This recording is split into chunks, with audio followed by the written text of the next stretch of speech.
and thank you for joining me today. My name is Naisha Camacho, and I will be your new lead detective. You may all be wondering why you're gathered in here like a bunch of high school students, but I just wanted to take some time for you guys to get to know me a little better. Maybe just explain a little bit of my background.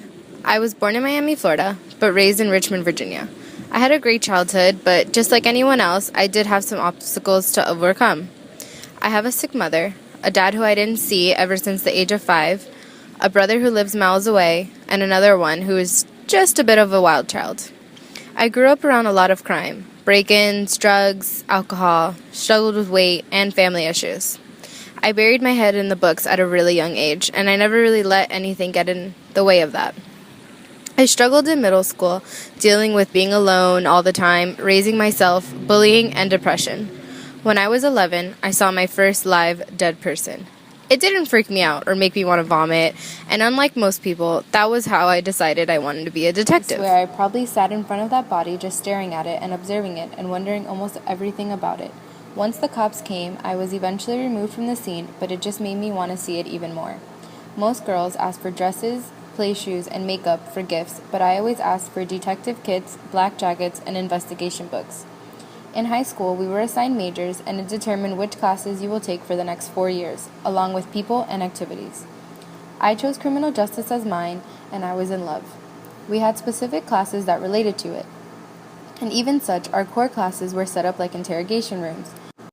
We took trips to different prisons and courtrooms and even had activities involving us to help solve cases with real people.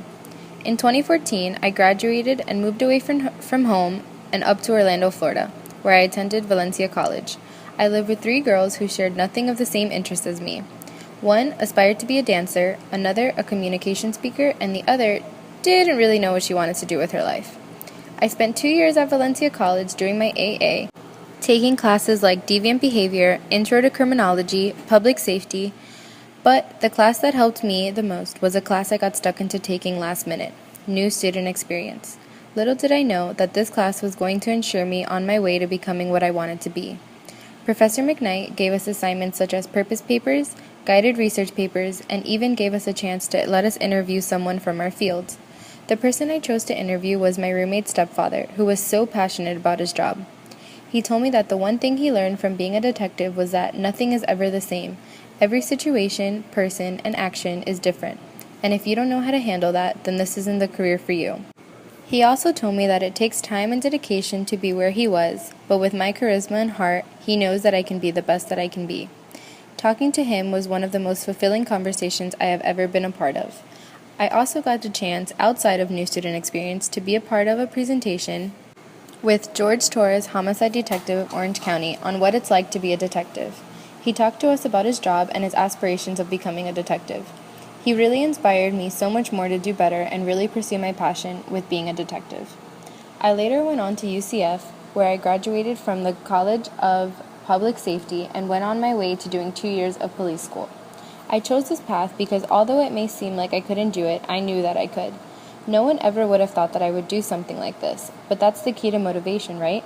Find the negatives and produce the positives. I was always told that I could be a teacher, doctor, nurse, something like that, but I knew that's not what I wanted to be. My purpose is to help and inspire people to be the best that they can be. By being a homicide detective, I get to do both. I get to help those who are involved in crimes or situations that could potentially lead to death or a life filled with fear and kind of turn it around to reassure that everything will be okay. I also get to inspire people by being the best that I can be every day. No one ever suspects that women will be right for the job, but they're wrong, and that's my purpose in it all. Women can be cops, detectives, doctors, surgeons, anything they want, just like men. Being a homicide detective puts my life in danger every day. It involves me being face-to-face with criminals, guns, seeing dead bodies, body parts everywhere, infants, elderly, car accidents, even break-in. But that's all a part of what makes the job. You have to have a strong stomach and mindset to be a part of that. This is almost my 6th year in this business, and I would not change it for the world. I love my career, and I love being able to show people what I'm all about. Thank you so much for listening to my journey, and I hope you all will be a part of my team for years to come. Thank you.